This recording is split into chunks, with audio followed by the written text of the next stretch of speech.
the Monkey's Laughing Place. Hello, this is Jonna, and I'm dropping by with another one of our popular monkey stories.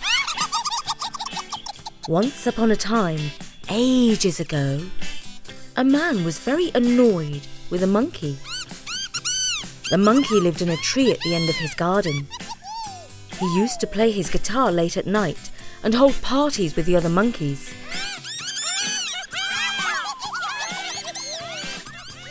But the noise prevented the man and his children from falling asleep. And as they all had to get up early for work and school, they were constantly yawning. So one Sunday afternoon, the man decided to set a trap for the monkey. It was a clever snare that involved a rope, a stone, and a trigger. And it was all fastened to a bendy branch of the tree in which the monkey lived. On Monday morning, when the monkey was not feeling his best, he accidentally put one foot in the noose of the rope and stepped on the twig that was the trigger. The trap was sprung, and the monkey shot high up into the air. He found himself upside down, dangling with one foot caught tight in the rope. Now the jungle is a very gossipy place, and word soon got round that the monkey had been tricked and trapped. Soon the bear came lumbering along and gazed up at the monkey. "Served you right," he growled. "You stole my honey." laughed the monkey. Then the jackal sloped up to the tree and snarled at the monkey. "Don't expect me to feel sorry for you. You threw a stick while I was fetching it. You stole all my food." "You loser!" "That was a clever trick." The heron flew past and said, "That monkey pulled faces and made me laugh so that I dropped the fish I had in my mouth." "That was one of my best!" "That was a good one!" The crocodile crawled out of the river, especially to see the monkey. He had been furious with him for ages. He said accusingly, "When I was snoozing on the bank of the river, that monkey stuck his stick in my open mouth so that I couldn't close it." Screeched the monkey hysterically. Then the tiger bounded up and roared. "Hey, Mr. Monkey! Why are you laughing so much? Don't you know you're done for now? I'll climb up and eat you before the man catches you." Laughed the monkey at the top of his voice. "I don't see a joke. Did I say something witty?" asked the tiger. And then the bear said to the tiger, "You never made a witty remark in your entire life. But this monkey thinks everything is funny, even his own downfall." And then the crocodile snapped, "I'd like to see him smile on the other side of his face." And then the heron said, "There's something really fishy going on here." "Oh, that's such a good one!"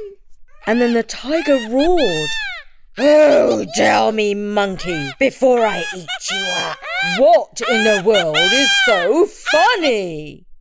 "Well, when I want to giggle, I just go to my laughing place. And I think of all the tricks that I can play, and I laugh all day long. And now that I can't go there, I just imagine I'm there, and I think of loads and loads of funny things. I just can't help myself. I've got to laugh." "A laughing place? What nonsense! I don't believe any of it!" roared the tiger. But the bear scratched his head and said, "I'd like to see that laughing place." The tiger looked him in the eye and replied, "You dumb bear! The laughing place doesn't exist. The bear didn't like to be called dumb, and so to prove that he was more intelligent than the tiger, he punched him on the nose. The tiger roared his loudest roar, showing all his terrifyingly sharp teeth. But the bear was so big and strong that he wasn't afraid of the tiger. He was stubborn too. "Listen," he said to the tiger. "That monkey ain't smart enough to think up all those tricks on his own. Instead, he goes to his laughing place where he finds all sorts of clever ideas. Wouldn't you like to have a place like that? We could both be the trickiest animals in the jungle. Let's cut him down from the tree and make him show us where it is. And if the laughing place don't exist, well, then we can just eat him anyway. What have we got to lose?" The tiger did not want to fight the bear, and so he agreed to the plan. Next, he sprang up the tree and sliced the rope with his razor-sharp claw. The monkey tumbled down towards the ground and was caught in the arms of the bear. The bear put the monkey down, still holding the end of the rope, and commanded, "Now, monkey, take us to your laughing place if it exists, all right?" "Oh, certainly," cried the monkey, still laughing, and off he skipped as best he could with his leg tied in a rope. The monkey led the tiger and the bear through the jungle to a place that was thick with bushes. He pointed to a particularly fierce thicket of thorns and said, "In there! That's where my laughing place is. Go inside there and you will find all sorts of tricks and funny schemes." The bear crashed into the bushes, and soon the tiger and the monkey heard him call out, "Ooh-hoo-hoo-hoo-hoo-hoo!" "See, he's laughing already," said the monkey to the tiger. "You'd better get in there before that greedy bear steals all the tricks and there are none left for you." The tiger didn't want the bear to keep all the tricks to himself, so he too charged into the bushes, and soon he was also roaring, not with laughter, but with sharp pain. Because the bushes were home to some fierce bees called hornets, and they were now busy stinging the bear and the tiger. The two animals charged out of the bushes and ran headlong for the river, where they could dive under the water and escape the bees. "You liar! There's nothing funny about that place," called out the tiger as he ran past the monkey, who was now up a tree laughing even more than he was before. "I didn't say you would find it funny," said the monkey. "I said it was my laughing place, not yours. And it's full of my tricks and schemes. And that's why I'm laughing my head off. It's my laughing place, not yours." And that was the Monkey's Laughing Place, written by Bertie and read by me, Jana, for storynori.com.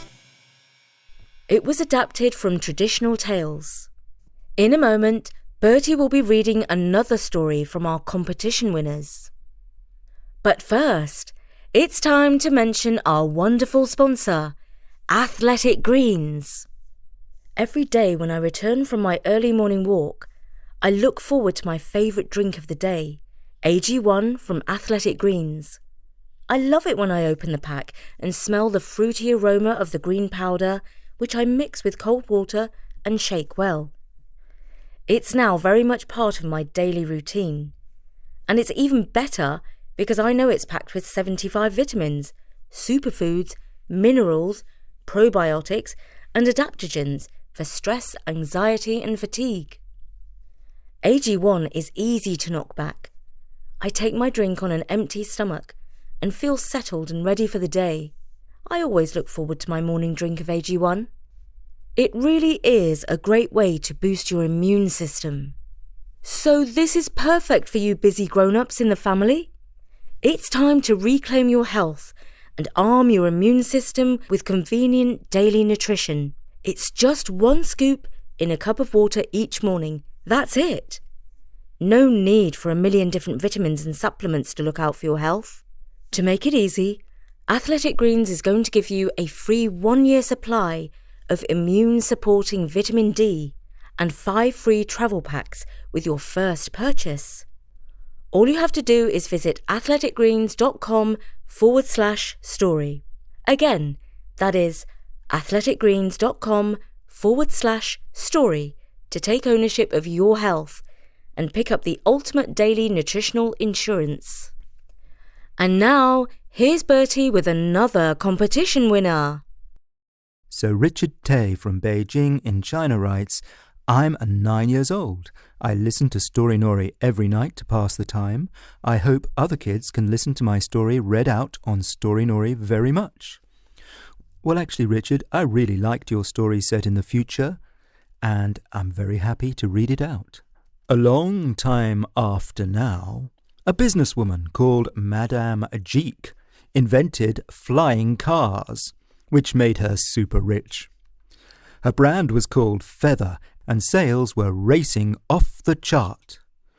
One day, when she flew her car, the battery ran out, and she fell down. Down and down she went for what seemed like 1 trillion years. Suddenly there was a great boom, and Madame Jeek realized that she had hit the ground. She had expected it to be in front of a candy shop shown on the sat-nav when she started falling, but she opened her eyes to check, and it was a strange place. She sat up, climbed out of the emergency hatch, and had a good look. Everything was upside down, the other way round from the way it was meant to be. She had a walk around, and once she crossed the road, she got into trouble. In her world, you might say our world, people crossed at green, but here people crossed on red. Of course, she didn't know, so she went on green. There was a car going by when she crossed, heading straight for her. If the driver hadn't been very experienced and hadn't immediately pressed the brake, the car would have crashed straight into her. The driver was mad and called the police. The policeman looked at Madame Jeek and asked, Where are your parents? Why, back home, Madame Jeek answered, feeling confused. All right. Why aren't you in school, kid? I don't go to school, do I? Replied Madame Jeek, feeling confused about being a kid. Well, we've got to get you into one, the policeman told her. Madame Jeek started to realize that people age backwards in this world, so she was considered to be a kid. So she was temporarily put into a class in the nearest school, where she listened to the lessons at the back of the classroom. At PE class, the teacher told them to line up in the corridor outside the classroom. She put her hands into her pockets because she was a bit cold. No pockets when lining up, grumbled the teacher. So she had to put her hands out into the cold. Once they got to the gym, the PE teacher howled at them. Today our target is to jump rope for 200 times. No talking, playing or cheating. She was shocked by the number 200, but she could only do as the PE teacher said because she recalled that when she was little, her PE teacher had scolded her for not doing the right thing. She was exhausted after the PE class and somehow sat through the final class, not even thinking. Now it was home time. She immediately looked across the direction of where she had first fallen into this land and saw her car there. She thought, if only I could somehow fly that car away. She became very hungry after all the adventures and backwards living and decided to buy some food. She arrived at the food stall and picked one of the catchy snacks and took it to the counter. The cashier looked at the snack she had picked and said, That'll be $20. She took out one of the many $20 bills from her purse and gave it to the cashier. Cashier looked at it again and again and again and muttered, "Did you draw this?" Madam Jeek realised that they used different money in that place, and all the money in her purse had become worthless slips of paper. And now her stomach grumbled like thunder. She really needed some food, or at least some money. "Well, maybe I'll do what those poor people do, and beg," she thought. "I'm a celebrity, and I'm fancily dressed and everything, and if I suddenly start to beg, people will think I'm crazy." In the end, she was so hungry that no matter what, she started to beg. She wandered off into the crowded street and emptied her ultra-luxury handbag to be used as a money container. Only a few extremely careless people dropped some plastic chips. She finally managed to buy a tiny box of cookies and ate them at lightning speed. And then she heard a deafening thump coming right from where her car had fallen. She looked across and saw Mr. Smith, one of her best friends, who had just fallen into this world too. "Hey, Jeek, didn't know you'd be here," boomed Mr. Smith's voice. Madam Jeek ran across to Mr. Smith and asked, "Did your car malfunction too?" "No, I just accidentally clicked the drop button," said Mr. Smith. "Mine ran out of battery," said Madam Jeek. "Can we take yours back out?" Mr. Smith was more than pleased to take Madam Jeek back out to the normal world. So off they took and flew out of the jet black portal and back home. From then on, Madam Jeek knew how it felt to be poor, and she worked with as many charity organisations as she could to help those in need. She also realised that children were being treated a bit too strictly these days, and she contacted a few schools and children's organisations and told them to treat children with more love and care. And Madam Jeek lived happily ever after. Well, Richard, who does not love flying cars that travel in time?